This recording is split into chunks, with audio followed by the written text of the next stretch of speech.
Hello, everyone, and thanks for joining us for Access City Council. I'm your host, David Riggleman, Communications Director for the City of Las Vegas. Just a few weeks after the mass shooting that occurred on the Las Vegas Strip that left our city in such shock, we're trying to heal. And we begin this show with a look at how our community is coming together during such a tragic time. I'm joined with our City Councilman from Ward 2, Steve Seroka. Welcome to the show.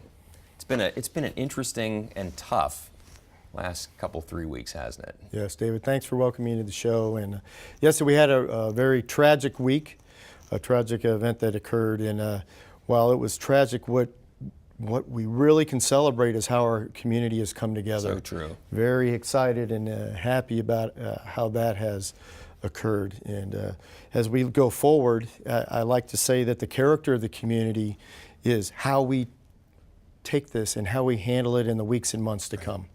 I think you're right, Councilman. One thing is that the community, despite how tragic the event was that night, I was amazed at the incredible response, the outpouring of support that came from all over the community, really all over the country, and how everyone here rallied together. That was inspiring, despite what we were facing and dealing with. Yes, so, you know, they call us Sin City, but I think we showed our soul. I think we show what we're really all about here in our community. And we showed the rest of the nation that Las Vegas is really someplace special. A real place with really good people here, yeah. Yes. Maybe they had a different image perhaps somewhere else about just where the hotels and the gambling, but obviously more than that. Of course, those of us that live here have known that for a long time. Right, we know that. And one of the things that we were able to show the country as well, because this was not just limited to our community. There were people from across the country that have been impacted by this. But I think what we showed is that when you come to Las Vegas, we embrace all of you as though you're our own. Right, right. And the efforts that we made and the people here, how we came here at that moment and continue today, I think give confidence to the rest of the nation that we are a destination they can feel good about visiting and spending some time with us. Yeah, so true. Councilman, you had tweeted this out. You were very active on social media, and you tweeted this out. You said, Nancy and I offer our deepest condolences to the victims of this horrible tragedy. You are in our prayers. And tell me, where were you when you found it? I think you were out of town. Were you at a wedding? You were somewhere out of town when all this happened, and then got the news. Yeah, so much has happened. It was first thing in the morning Las Vegas time when I first learned of this, and you know, from my experience and my background, we realized that once the immediate need is met at the scene, that the next most important thing to do is start taking care of those that survived. And immediately we contacted members of the community to come together to provide family assistance. Mm-hmm. And I have to give a shout out to Brian Scroggins for how he put the Family Assistance Center together at the Convention Center to really take care of the families of our community and those affected. Because that's really where the healing needs to come together. It was people who lost family members who were killed, people who were injured, people who were trying to get home, they couldn't get into the hotel because their belongings and their airline tickets and everything were in the hotel. It was a host of things, even just trying to recover property. Right. So it was a huge task to coordinate all that, and they had literally hundreds and hundreds of people show up down there needing help. And as we learned when we were both at the Fusion Center that first morning, the immediate need was funding and money for those people that missed their flights, that needed a place to stay, and then also blood. And our community really came together. There were lines wrapped around our facilities, and we know how well the Vegas Fund has done. And we're very, very proud of our community for how well we've come together. Yeah. Councilman, nowhere was that better demonstrated than at the first home game of the Las Vegas Golden Knights. Very proud to finally have a National Hockey League team here. But boy, they really showed what Las Vegas is all about. That opening game here in Las Vegas. The City of Las Vegas, we retweeted this from the Review-Journal. The Golden Knights asked for 58 seconds of silence in remembrance of the 58 October 1 Las Vegas shooting victims. #Vegas Strong. And boy, it was an incredible celebration. First of all, the T-Mobile Arena was packed, but just the way everyone remembered the events of October 1st, all the advertising, you'll see the folks coming in here, all the advertising was taken down. It just said Vegas Strong all the way around the ice. And these are some of the heroes of the night, some first responders met by the players.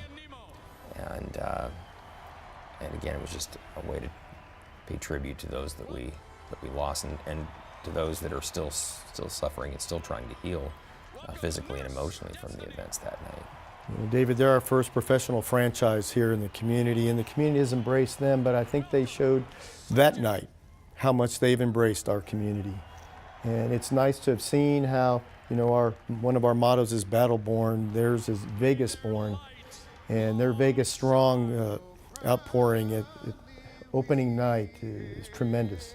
We're really blessed to have such an outstanding franchise to be part and represent our community. And it's great also. They opened the season, and that night they won that night 5-2 against our neighbor Arizona, and that made them 3-0.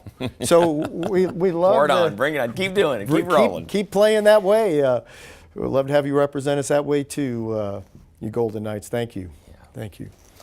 Councilman, also here at City Hall, you guys, council meeting on October 4th. This was just a couple days after the shooting, the Wednesday following the Sunday night shooting.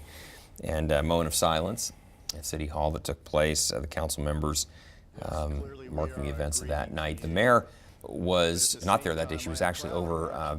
President Trump came to town, so she was part of the group that met the president. But the council meeting went on as scheduled, and you guys took time to remember those that we lost that night. It was a very somber meeting, David. And as you said, our mayor did an outstanding job representing the community with the president of the United States. Quite an honor for him to visit us and reach out to us at that time.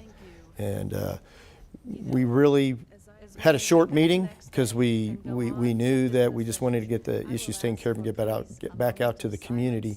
And you can see everybody's wearing a heart with the Las Vegas symbol on there, because our hearts really were out with the community that day. Yeah, for sure. It was a very special meeting. Yeah, it was the moment of silence there that took place. And Councilman, I think one of the things that was really incredible, and we talked about this right at the top of the show, just the outpouring of emotion and support that came from the community. And I think one of the most phenomenal things had to do with the healing garden that ended up being constructed at Casino Center in Charleston, roughly there between Charleston and Coolidge. Completely built by volunteers. People wanted to do something. They wanted to do something to help the community, to show their support for those that had died. And so within 3 days, this was built with 58 trees for the 58 people that we lost. And City of Las Vegas, we tweeted, "Thank you to everyone who came out to the opening of the Healing Garden. Through tragedy, we remain united." That's exactly what the councilman was talking about. There were thousands of people that came out that evening for the dedication of the park. And again, it's just to what you're saying, Councilman. The community rallied around one another, and there it is. There's a perfect example of what we were talking about. What's so wonderful about this, David, is we've broken down all the barriers. There are no barriers as our Las Vegas community comes together. And some talk about a nation divided, but we're not. We're a community united, and we can be very proud of that. And unfortunately, I missed this event because of a pre-planned wedding out of state. And I can tell you, in that community where I was on the other side of the country, they were with us, and they were undeterred to come visit here. People came here. They were telling me within days of the event, when we were there, their relatives flew to Las Vegas to be in our community, to celebrate in our community, and take advantage of the opportunities that we have here. So the nation is standing with us. They really are standing with us, and not letting this action interfere with our quality of life. Yeah. And I think that says a lot about our community, and that when people do come here, they feel safe. That's good to know, and we are a safe community. That's the thing, we're very safe. I guess it just illustrates that if it could happen here, it could happen really anywhere. So Well, it's good to hear that people still have confidence in us. That was one of the big questions a lot of the national media kept asking. Well, will people come to Las Vegas? And our feeling is, well, of course. We had an individual who, for whatever reason, snapped and did what he did. But I don't know that that would really be illustrative of the fact that this is not a safe community. So. Right. I think we have a wonderful community, and I think this shows it. This shows it. And we're looking out for each other, and we do care about those that come visit us here. Speaking of which, we look out for our veterans too. I know this is near and dear to you. For those that don't know, Councilman Seroka is a retired colonel from the United States Air Force. We're very proud to have him as part of the City Council. Veterans Village, grand opening. This took place back in September. This is a big deal. These Veterans Village opportunities have just been a wonderful way to make sure that our veterans are not only housed, but that they get plugged into the services that they need so they can live productive lives after their service to the country. So, great event that day, and that's Arnie Stock. He's opened a number of these places now, and all aimed at our veterans. Yes, this is a groundbreaking at Veterans Village 2, their crisis center. But Arnold Stock has done a great job with Veterans Village 1, 2, the crisis center, and they're going to have an assisted living facility soon. And that was John Fogerty. The John Fogerty. That was the real guy, everybody. Yeah, that was him. And he played a few songs for us, and boy, he still has it. Yeah, good for him. It's great to have him performing in our community as well. And he's a veteran himself. So it was great to have him in supporting that event as well as performing in our community right now. He's performing. I know this is one of your favorite times of the year because we've got Veterans Day coming up, November 11th, obviously. And then always in conjunction with that is Aviation Nation, the Big Air Show out at Nellis. Did you take part in that back in the day? Were you actually a pilot in that at one point or another? Well, I was part of the F-15 demonstration team back in the day, but I don't think they called it Aviation Nation back then. But yes, on Veterans Day, November 11th, first of all, Las Vegas has the largest Veterans Day parade west of the Mississippi River. Yeah. And we're going to have a great presence there, and I'll get to be part of it, and hope to see you all there soon. And then that same weekend, on both Saturday, November 11th, and Sunday, November 12th, is the Aviation Nation at Nellis Air Force Base, and this is a special year. It's the 70th anniversary of the United States Air Force. The Air Force was born out of the United States Army, and they like to remind us of that all the time. So this will be a really special event, so come on out. It's free to the public, and it sells itself once you're there. You know, you feel the rumble of the jets, you feel the earth move under your feet, and it's just an exciting event. So come on out and support the event, and you'll have a great weekend for us with Veterans Day on Saturday parade, and then come out. If you can't make the air show on Saturday, come out Sunday. Yeah. It's both days. And it's free. It's absolutely and it's free. Yeah. Yes. The Air Force opens its house, so to speak, to us that day, and all kinds of aircraft out there. My son and I have gone out on more than one occasion, and from old to new, vintage planes to the most high-tech things we've got in the Air Force today. So it's if you haven't been out, you got to come out and check it out. It's one of the few things. It's one of the few things the Air Force can do for the community. Yeah. There's not many because they are part of the government. It's taxpayer dollars, so you can't charge you.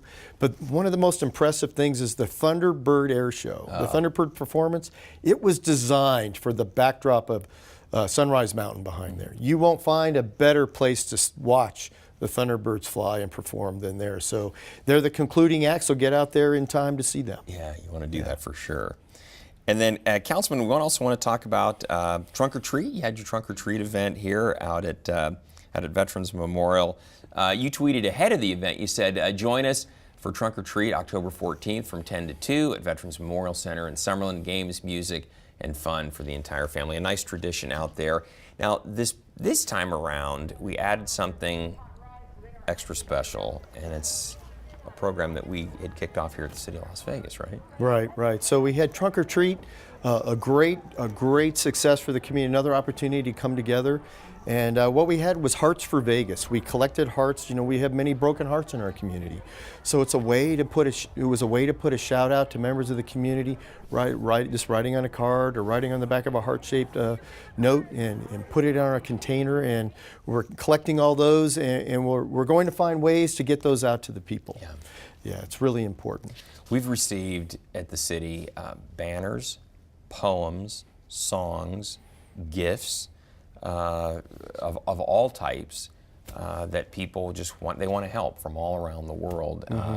Some of the most poignant things are just some of the notes that people have written, the cards that people have sent, and the mayor's received letters from the mayor of London, the mayor of Jerusalem, just to name a few. But then we also have cards from school kids in Nebraska too. So it's been amazing. It's been an amazing thing to see. And David, if I could, it's amazing how those words can really make a difference. And unfortunately, one of the fatalities in this event was a member of Ward 2, and it was actually the sister of a close family friend of Nancy and mine. And the city came together, and the mayor and the other city council people agreed that it would be appropriate to have a special tribute to this member and friend in Ward 2. Yeah. Tell us who she is. Her name was Nisha Tonks, and she lived in Ward 2. She's survived by her 3 children. And there was a celebration of life recently, and it was really appreciated by the family and everyone there that the city felt it important to name that day as Nisha Tonks Day. We proclaimed that Nisha Tonks would be remembered by everybody in the city of Las Vegas that day. And you spoke at her memorial, yes, didn't you? That's a very difficult thing to do, and I was honored to have been asked to speak at her memorial. And her family is, we find goodness in tragedy, and to see how her family has come together, is the blessing that she left on our community. It was wonderful. Well, I'm so sorry for her family and for all of you who knew her. We lost a city employee, Cameron Robinson, one of our own city employees, also was lost in a shooting that night. And it's been hard. It's been hard to kind of get our heads around all of this. Plus, others are still hurting and trying to heal physically, emotionally, as I said earlier. And but one thing, as you said, Councilman, the comfort that's come in all this is just how we've pulled together as a community. Every time I see #VegasStrong, I do feel better when I see it, because I know that I've seen it firsthand of what that means and how the community has really rallied together. So. Yes. And unfortunately, the number and the volume of those hurt touched so many of us. Yeah, sure did. And even in my daughter's high school, 2 of her classmates were actually shot. But by homecoming, they were able to make the game. Yep. So we were very proud of that, but the community really has rallied around them as well. Yeah. So, well, David, this has been a really challenging time for our community, and I ask the community to continue to stand up, that we continue to step forward, and as in the vigil for our fallen off-duty police officer that day, his comrade said, "We've got it from here. It's time for us to do the same." Yeah. Well, one way we can feel better is to help others. We're going to talk about that right after this, because we need to take a short break. But when we come back, hiring our heroes. We tell you how the foundation helps place our veterans in great jobs in the workforce after they get out of their military service. Stay with us. It's right after this. Okay, Simon, what do people wear? Clothes. That's right. So it's important to learn how to dress yourself. Here's how it's done. Shirt, underwear, pants, socks, shoes. Underwear, always first, name tag on the back. Then pants and shirt. Go ahead and put this on. Now with the shirt, you want to make sure the first button's right, or you have to start all over again, okay? Socks left on left, right on right. Tying the shoes, we're going to take the laces, we're going to cross them over, we're going to turn around where the bunny goes down in the hole, pull it tight, and bunny ears. Got it? Most parenting is hard to do in just 2 minutes. But 2 minutes twice a day making sure they brush is easier, and it could help save them from a lifetime of tooth pain. Welcome back. Hiring our heroes helps get veterans into jobs after they complete their military service. With us today to tell us about this program and how the organization works in general is the director, Marady Leary. Marady, thanks so much for being with us on the show today. Thank we really you. appreciate it. And Councilman, I know this is an organization near and dear to you, because this is one of the things that you've always talked about, that the services for veterans need to be more than just helping those who are kind of down on their luck. It's all the veterans getting out of the service. That's what we're trying. We're trying to help all of them, right? Thanks, David. You said that well. It's a community effort. We have a veteran community that is not homogenous, and we have those that really are ready to enter our workforce right now. And we're really happy. I got to meet Marady years ago. He invited me to be a guest speaker at an event. And here we've continued this passion for veterans. And Marady has a great program to talk about that the Air Force has embraced. And we have Nellis Air Force Base right up the road. And there's at least 1,000 warriors that transition out every year. Really, Marady? Wow. Right out of Nellis Air Force Base. And I'll throw one more number out there. Over 16,000 a month from across the country. Military warriors transition back into communities.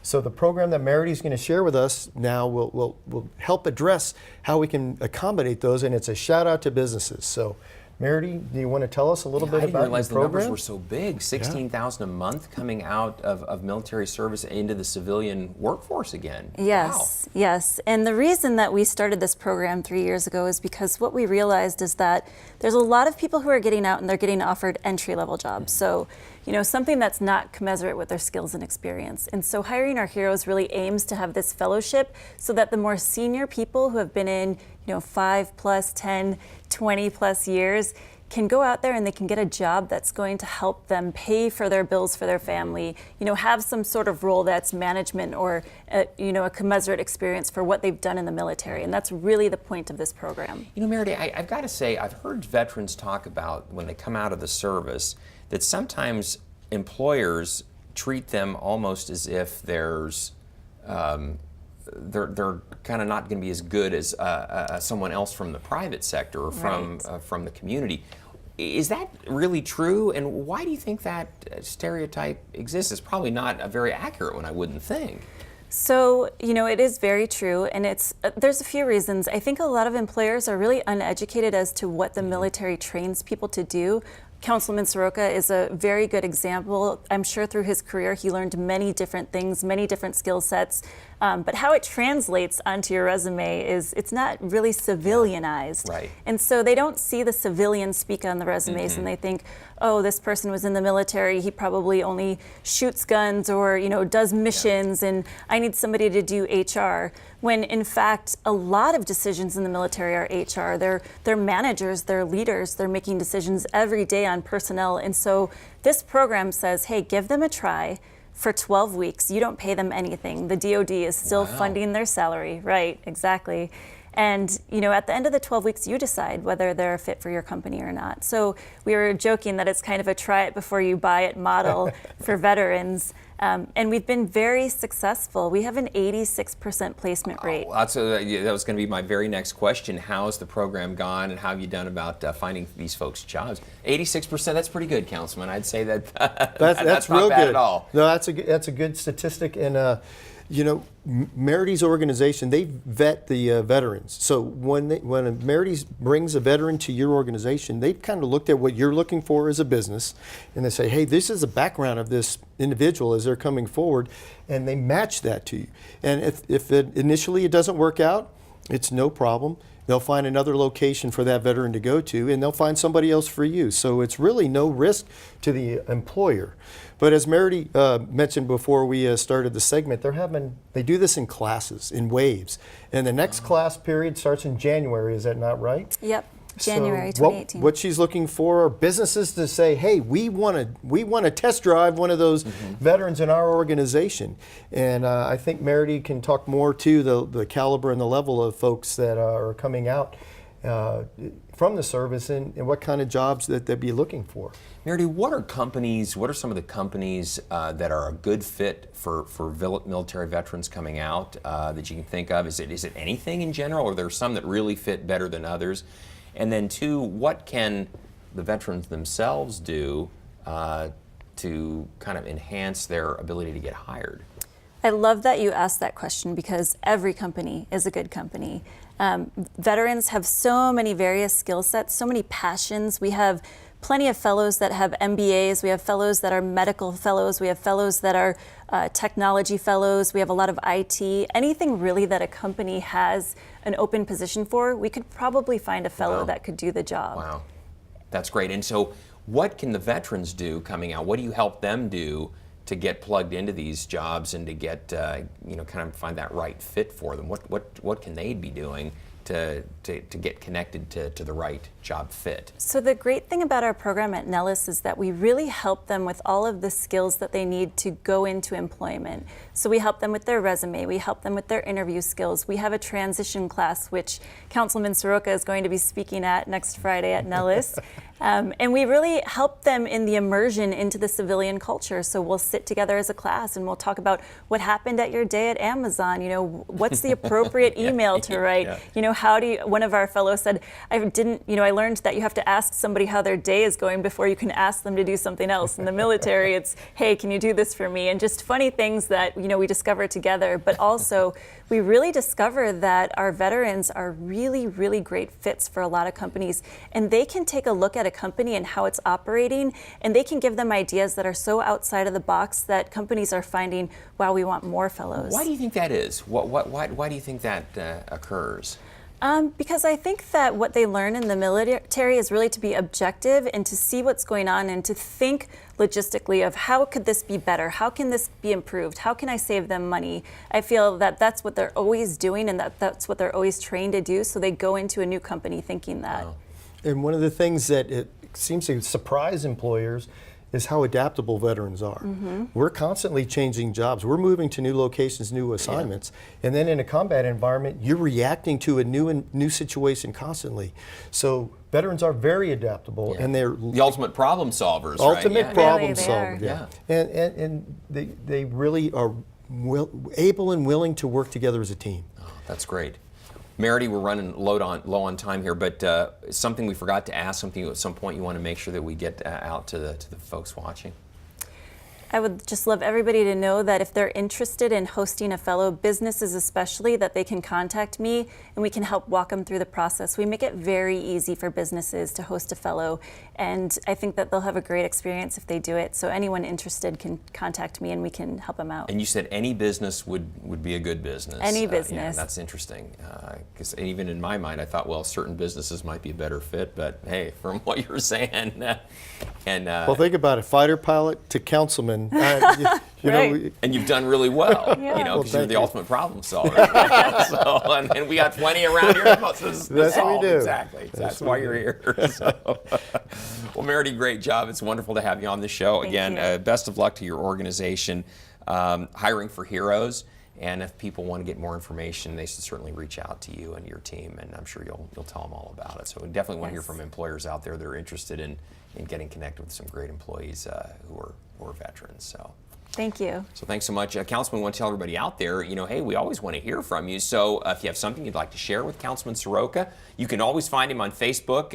He is active on social media. I think Twitter, too. I see you There on you go. Twitter as well. Absolutely. Yeah, I follow you Yes. myself. We may use one of your posts on our next show. And you can always contact the councilman just by picking up the phone, 702-229-6405, or send him an email. His address is sseroka@lasvegasnevada.gov. And you've been very accessible. You really have. You and your team made Thank it the you. point. People need to find you. They find you, and you respond. You, Mark, and Joe get right back to them. So good to see you. Thank you, I live Dave. in your ward. I know that There you firsthand. go. And that's one of our 4 pillars, so to be accessible and be the voice of the people. So thank you. Problem solver, Marady, right here. He's taking care of business. So, Marady, great to have you on the show. Good luck to you. And Thank you. Councilman, we'll see you back here in 6 weeks with another update from Ward 2. Thank you. Looking forward to it. That sounds good. Thank you. And we want to thank you for joining us for Yeah, this edition of that's Access great. City Council. Don't miss our next show beginning on October 26th with Councilman Ricky Barlow. And don't forget you can watch us live on the internet at kclv.tv. Thanks for watching, everyone. We'll see you next time around.